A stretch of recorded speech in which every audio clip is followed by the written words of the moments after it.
ربنا یا ربنا ربنا یا ربنا ربنا یا ربنا۔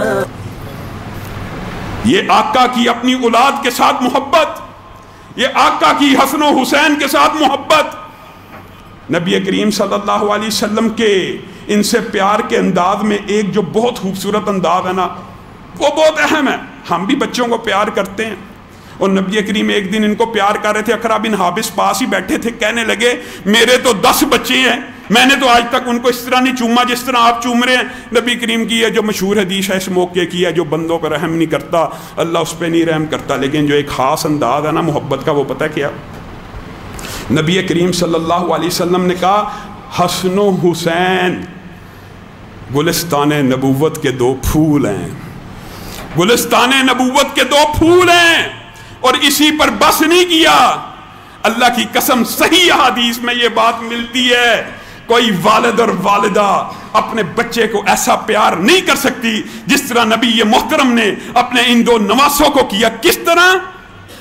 چومنا محبت کا انداز ہے، گلے لگانا محبت کا انداز ہے، لیکن اللہ کی قسم ایک دن نبی کریم صلی اللہ علیہ وسلم حسن و حسین کو اپنے سامنے بٹھا کے پیار بھی کر رہے ہیں، چوم بھی رہے ہیں اور بوسہ بھی لے رہے ہیں، اور ساتھ ساتھ کیا کر رہے ہیں؟ صحابہ نے بیان کیا سونگ رہے ہیں، سونگ رہے ہیں۔ سونگنا پیار کی وہ قسم ہے کہ اپنے بچے کی خوشبو محسوس کرنا، یہ محبت کا ایسا جذبہ ہے جو عالم عرب نے اس سے پہلے نہیں تھا دیکھا۔ صحابہ نے کہا یہ آپ کیا کر رہے ہیں؟ کہا یہ گلستان نبوت کے 2 پھول ہیں، اور آج فرشتہ نازل ہوا، نبی کریم صلی اللہ علیہ وسلم نے کہا مجھے اطلاع دے کے گیا ہے حسن و حسین جنت کے نوجوانوں کے سردار ہیں، جنت کے نوجوانوں کے سردار ہیں حسن و حسین۔ لیکن یہاں پہ رکیے، یہاں پہ غور کیجئے، یہاں پر آپ نے اور میں نے حقیقت کے ساتھ یہ تجزیہ کرنا ہے۔ ہمارے معاشرے میں ایک گروہ حب اہل بیت کا نعرہ تو بیان کرتا ہے، لیکن اس کو حب اہل بیت صرف حضرت حسین میں نظر آتی ہے۔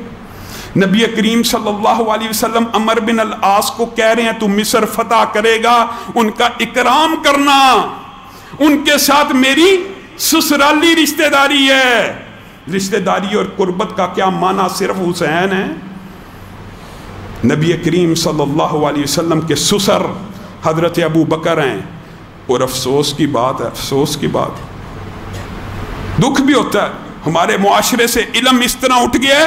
بعض ساتھیوں نے سوشل میڈیا کے اوپر سوال کیا اچھا ہمیں علم ہی نہیں تھا، نعوذ باللہ، یعنی حضرت ابو بکر نبی کریم صلی اللہ علیہ وسلم کے سسر ہیں، مسلمانوں کو علم ہی نہیں ہو۔ اگر یہ علم ہی نہیں ہے تو اکرام تکریم خاندانی قربت کیسے پتہ لگے گی؟ یاد کرو، اپنے بچوں کو بتلاؤ۔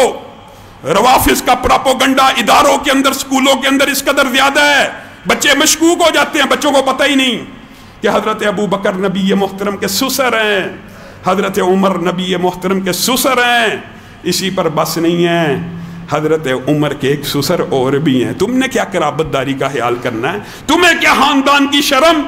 نبی محترم نے حضرت علی سے رشتہ مانگا، ام کلثوم کا، تمہاری 11 مستند کتابوں میں صحیح سند کے ساتھ یہ حدیث موجود ہے، تمہاری ہماری تو خیر بخاری شریف میں موجود ہے، ہمیں تو کوئی اشکال ہی نہیں ہے۔ ام کلثوم کا رشتہ مانگا، علی کو کہا میں آپ کی بیٹی سے شادی کرنا چاہتا ہوں۔ کیوں؟ تاکہ جو اعزازاً نبی محترم نے آپ کو اہل بیت میں شامل کیا میں بھی اس میں شامل ہو جاؤں۔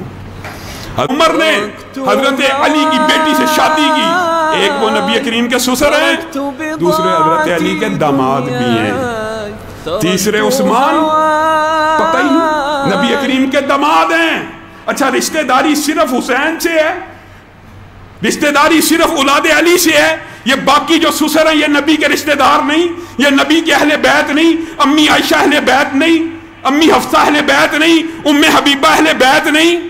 اور دشمنی کی انتہا کہاں پہ ہوتی ہے؟ ابو سفیان رضی اللہ پہ، جن کو رسول اللہ صلی اللہ علیہ وسلم نے فتح مکہ پہ یہ اعزاز بخشا کہ جو ابو سفیان کے گھر میں داخل ہو گیا ایمان پا گیا۔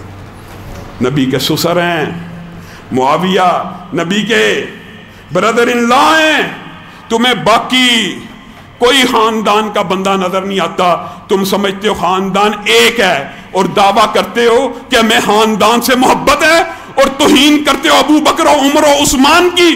تم جھوٹے ہو اپنے دعوے میں۔